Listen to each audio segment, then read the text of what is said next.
Authentic, natural, planned.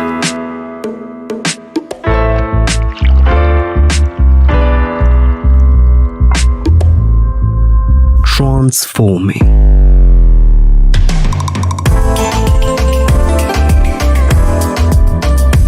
Endless benefits.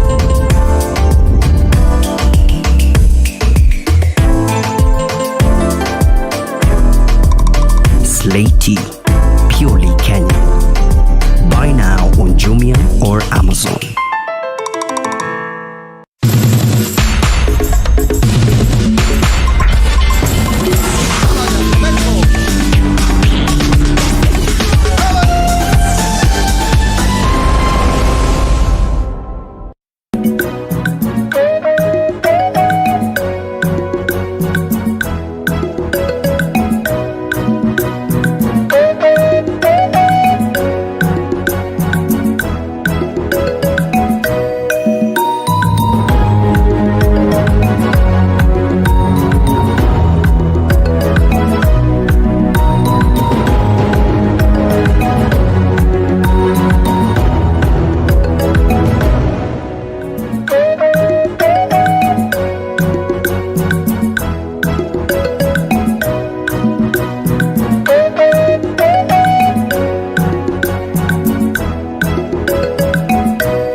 Na tumai kwamba mzima popote pale ulipo. Ni Jumatano nyingine na kukaribisha katika ukumbi wa siasa na vile vile katika upeo wa TV47.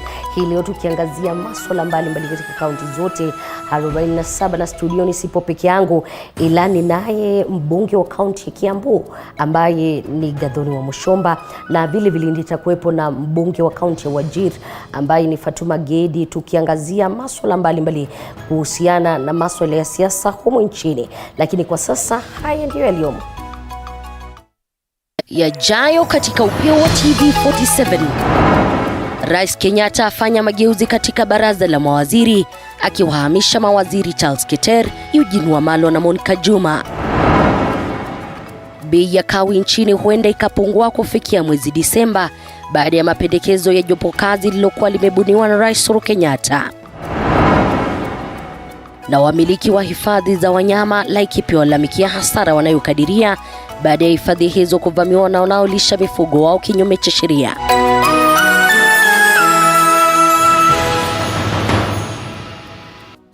Kwa namna hiyo, mpenzi mtazamaji, na kukaribisha popote pale ulipo mara tena. Mimi nafahamika kama Elizabeth Mutuku. Kwenye meza ya lugha ishara yupo Anwar Muno, wasiliana nasi kwa 22047 na katika mitandao ya kijamii @TV47 Kenya pale Facebook, sawa na ukurasa wetu wa Twitter. Bei ya umeme nchini huenda ikapungua maradufu ifikapo tarehe 31 mwezi Disemba mwaka huu. Hii ni baada ya Rais Uhuru Kenyatta kuagiza waziri wa kawi kutekeleza mapendekezo ya jopo kazi lilobuniwa kuangazia gharama ya umeme nchini. Jopo kazi hilo linaloongozwa na John Ngumi limependekeza bei hiyo kupunguzwa kwa asilimia 33 ifikapo tarehe 31 mwezi Disemba mwaka huu. Iwapo hilo litatekelezwa, basi bei ya umeme nchini itapungua kutoka shilingi 500 hadi shilingi 330 kwa kilowati moja ifikapo tarehe 31 mwezi Disemba mwaka huu. Hili litaafikiwa na kuwatoza wateja ushuru wa wastani wa shilingi 16 kwa kilowati moja kutoka shilingi 24 kwa kilowati moja.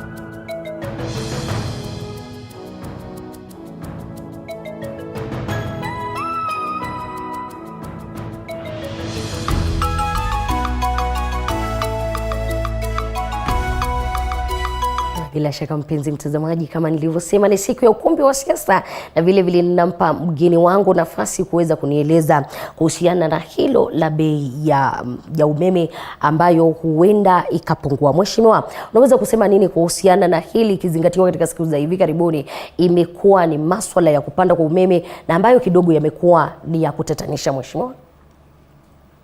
Unajua bei ya stima Kenya ikienda juu ni kuonyesha kwamba uchumi wa Kenya unaenda kuwa na gharama, maisha ya mwananchi wa kawaida. Kwa hivyo hilo jopo ambalo limetengenezwa kuangazia maswali ya kuangalia kama tunaweza punguka katika cost ya electricity Kenya, I think it will be a very good idea. Na proposal yao ya kusema wanaweza punguka kutoka 100% to 33% ingekuwa suluhu sisi wote, kwa sababu our economy is 100% dependent on power in Kenya, and more specifically the industry, manufacturing industry and health. We are 100% dependent on electricity. And therefore the cost of health, cost of production in terms of industrialization, na hata hali ya maisha ya mwananchi itaenda chini, na ikienda chini maisha itakuwa rahisi kidogo. Yes. Na ni kabla sijaondoka katika hilo swala, ni nani wa kulaumiwa kuhusiana na hizi bei, ikizingatiwa vile vile mafuta imekuwa changamoto, na ikizingatiwa bunge lilipitisha kwa umoja hizi sheria? Siasa. Wakati unasema siasa, majibu tu ni siasa. Kwa sababu kama wanasiasa wangekubali kuongea kwa sauti moja, wakifikiria maneno ya mwananchi ambaye anatuchagua sisi, kama siasa za chama hazingepelekwa katika bunge la taifa, finance bill ya 2019, finance bill ya 2020 na 2021 hatungeipitisha kama tunasikiza vinara wa vyama vile tulifanya katika bunge la taifa. Tutaangazia hilo swala kwa kina. Iwapo umeniambia ni siasa, wamiliki wa hifadhi za wanyama Laikipia wanakadiria hasara kubwa kutokana na mashamba yao kuvamiwa na wafugaji haramu. Wamiliki hawa wanasema tangu mapigano yaanze katika maeneo mbalimbali ya kaunti hiyo, wafugaji haramu wamekuwa wakivamia mashamba yao na kulisha mifugo wao. Wafugaji hao wanadaiwa kutoka kaunti za Baringo, Isiolo na Samburu. Haya yanajiri huku serikali ikisema operesheni ya usalama inayoendelea Laikipia itaendelea kwa miezi mitatu zaidi. Months.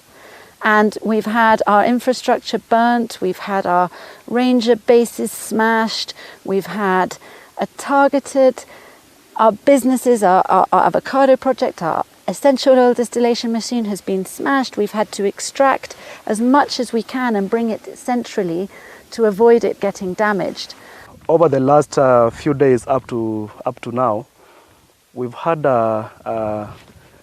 substantial reports of exits, especially with the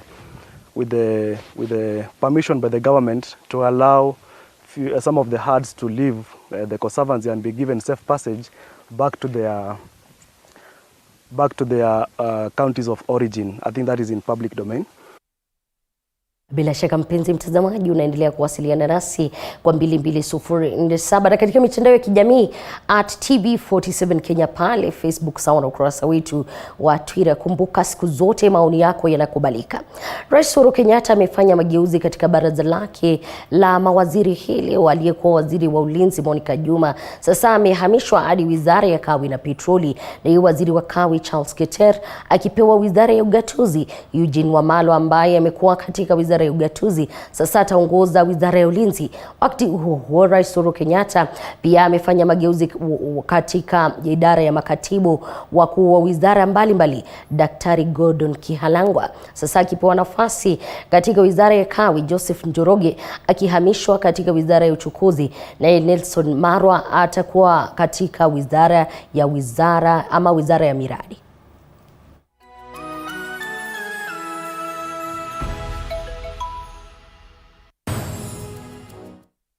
Section 5A of the Constitution, the following cabinet secretaries have been reassigned.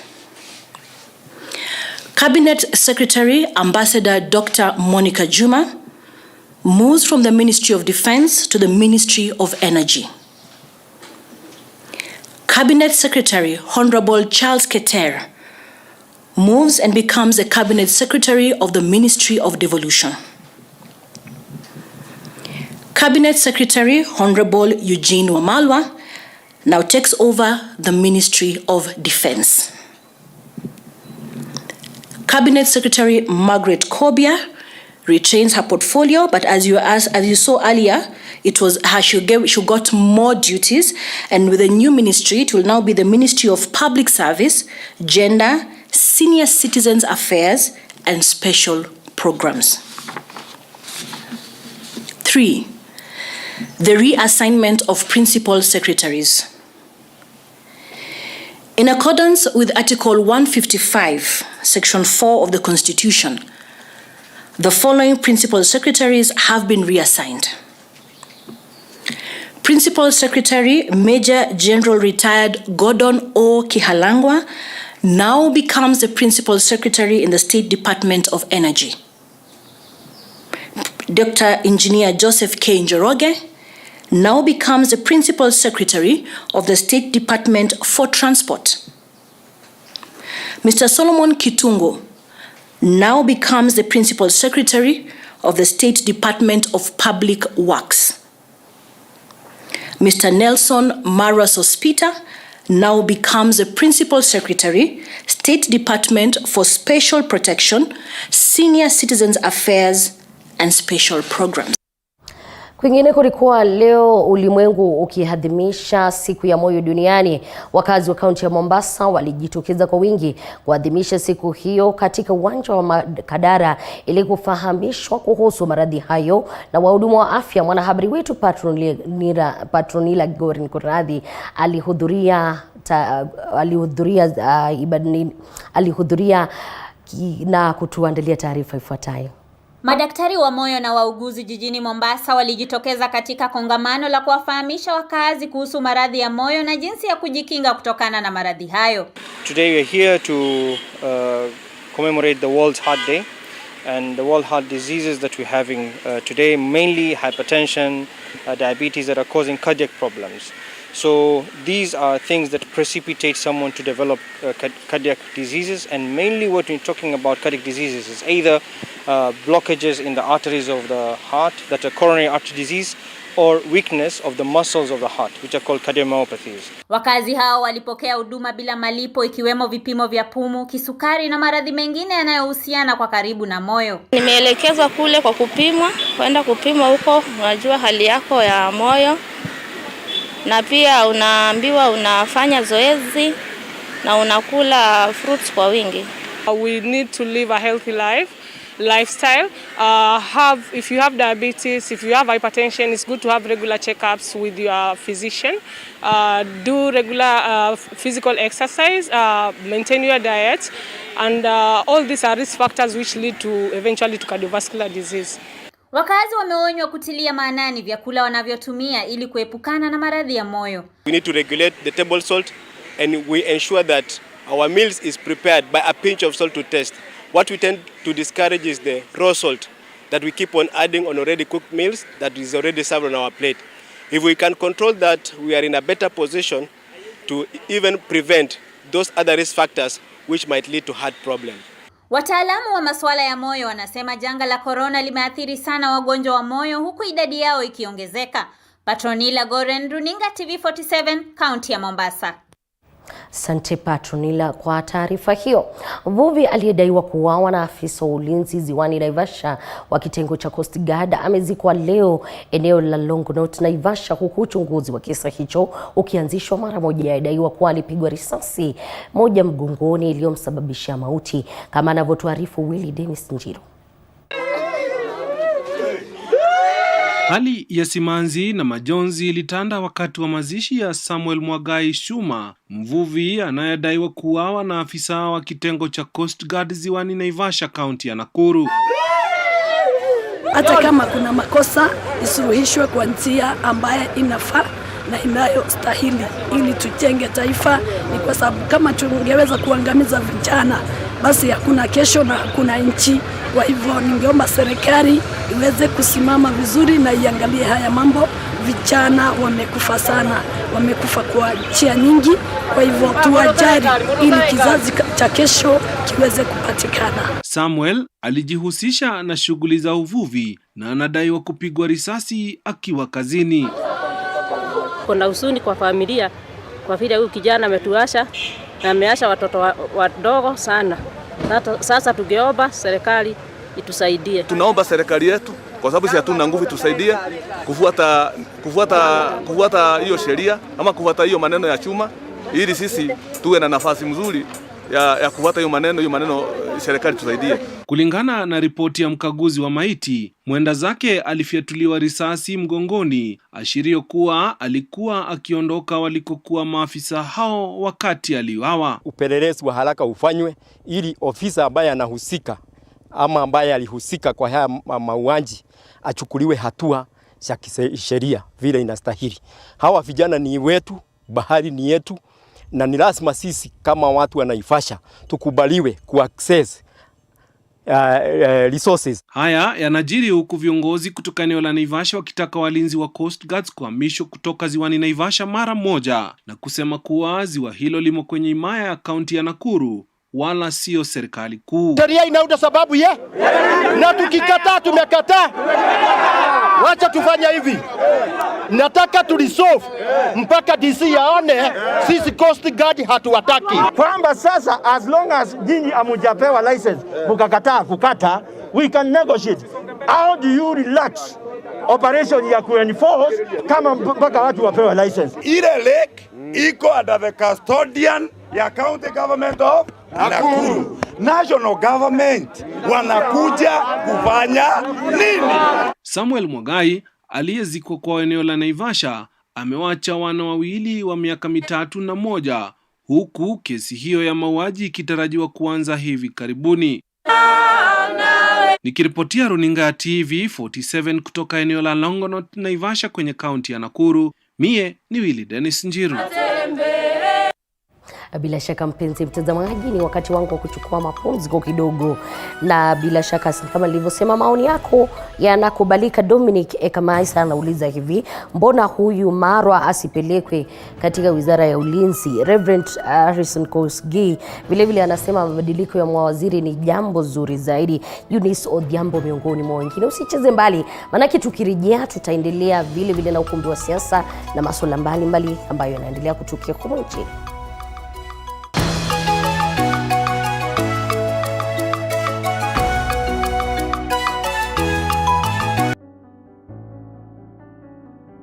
Ability is common in everyone. Those abled differently also have immense ability. Maybe we are not good in both, but we can be good in life. They reach beyond the limits in their special, different way. If the society can just be careful on what they call them and how they refer to them, that would at least be better. They need to be loved. They have feelings. They would like to give love. It's a natural thing. Catch their story on Beyond the Limit on TV47 every Saturday at 7:30 p.m. The brain does not exactly know how to differentiate physical pain from the psychological. Nilikuwa na feel nimefeel hata watoi wangu. This month, our sisters, mothers and friends share their heartfelt stories of the pain and struggles with Joy Irongo. We are all about being authentic and sharing our lifetime experiences to speak hope and empower a woman who's probably going through a rough patch. Join us as we unravel the heartache. So the doctor told me she has only 2 weeks to live. Mimi nilikaa tu miezi 2 tu nikiwa na furaha kwa ndoa. Every Saturday at 8:30 p.m. Are you looking to buy a home, or are you looking to build one, yet you don't know where to start? Well, The Realtor is your home of real estate development information, whether you are looking to invest in the city or outside the city. We link you with the experts in the field, be it designing. We have also a very nice lighting and then gypsum decoration on the top of the ceiling. Roofing. When you involve a professional in your construction, there is a difference. Project that has been delivered by a professional person and a project that has not been delivered by a professional person. Interiors. We are trying to go for a mix of European and Middle Eastern look. Everything all under one roof. Join us every Tuesday at 7:30 p.m.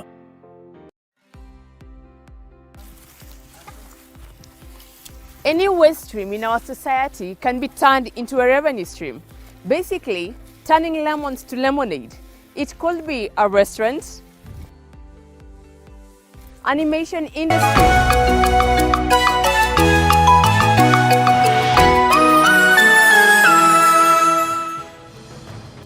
Karibu tena mpenzi mtazamaji katika Upeo wa TV47 na vile vile tukiandamana na ukumbi wa siasa na masuala mbalimbali ambayo yanaendelea kutukia humu nchini. Mimi ni Elizabeth Mutuku, kwenye meza ya lugha ishara yupo Anwar. Kama nilivyosema awali, nipo naye studioni mbunge wa kaunti ya Kiambu, si mwingine ila ni Gathoni wa Mushomba. Na lilikuwepo swala la mabadiliko ya mawaziri ambalo lilitendeka hii leo, ambapo Rais Uhuru Kenyatta amewahamisha baadhi ya mawaziri kukiwemo yule Charles Keter kuelekezwa katika wizara ya ugatuzi. Mheshimiwa, iwapo umeona hili kidogo, hili lina siasa ama kulikoni? Sijui niseme vipi, kwa sababu tumezoea rais wetu huwa anasema anafanya jambo na kivumbi na ushindo, lakini kufuatilia yale amesema kawaida huwa tunaona anaregarega kidogo. Sijui kwa nini anaogopa hao cabinet secretaries wake. Na kama ni mimi ningekuwa nikiulizwa, rais kabla hajafanya hayo mabadiliko angekuwa amejiuliza yeye mwenyewe ni sekta gani katika urais wake anaona ameremewa kabisa. Mimi ukiniuliza nafikiria alikuwa anagojea hii makelele ya wananchi kusema mafuta imeenda juu, petroli imeenda juu, power imeenda juu, ili atoe Keter pale, awe na sababu ya kumtoa pale ampeleke pahali pengine. Lakini kwa kisiasa, mimi macho yangu ya siasa, mimi naona Keter hakutolewa katika Ministry of Energy akapelekwa devolution kwa sababu ya maneno ya mafuta. Ni kwa sababu ya siasa, sababu hiyo docket ya energy ilikuwa na Charles Keter ambaye ni mfuasi ama anaonekana kama ni rafiki wa karibu sana na His Excellency the Deputy President. Na ninaona na tunajua katika historia ya serikali ya Jubilee government tangu 2017 kumekuwa na safari ya kutoa William Ruto katika serikalini.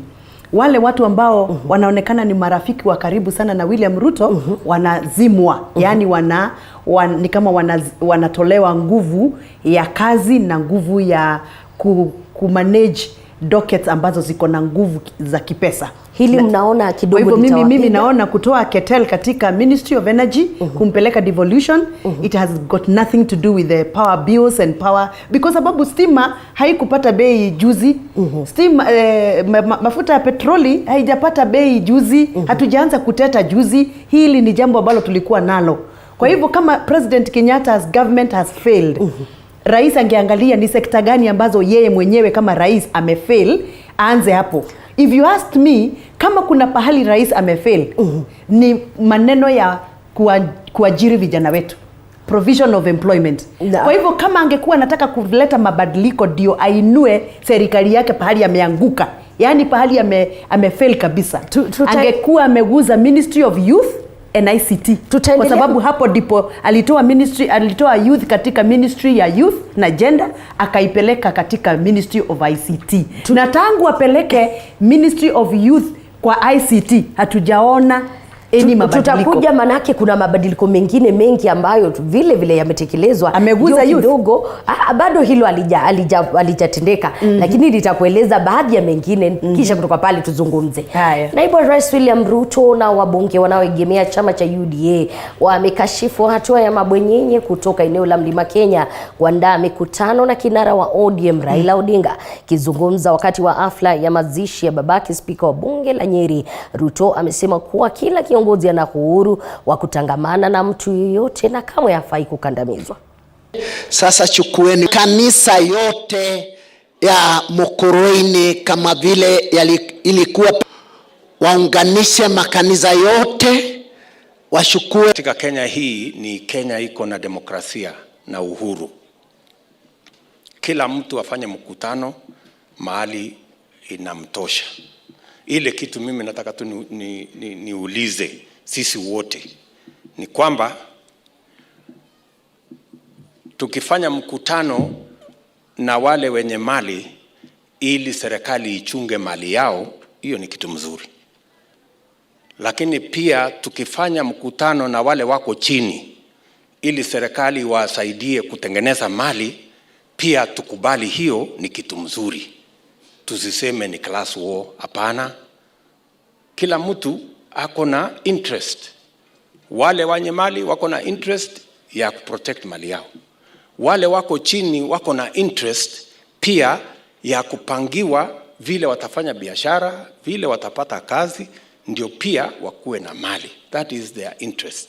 Tungetaka kuomba hao mabilionea walikutana jana. Nimesikia watakutana na huyu mtu ya kitendawili baada ya miezi 2. Tunataka watusaidie kwa sababu hao watamfikia.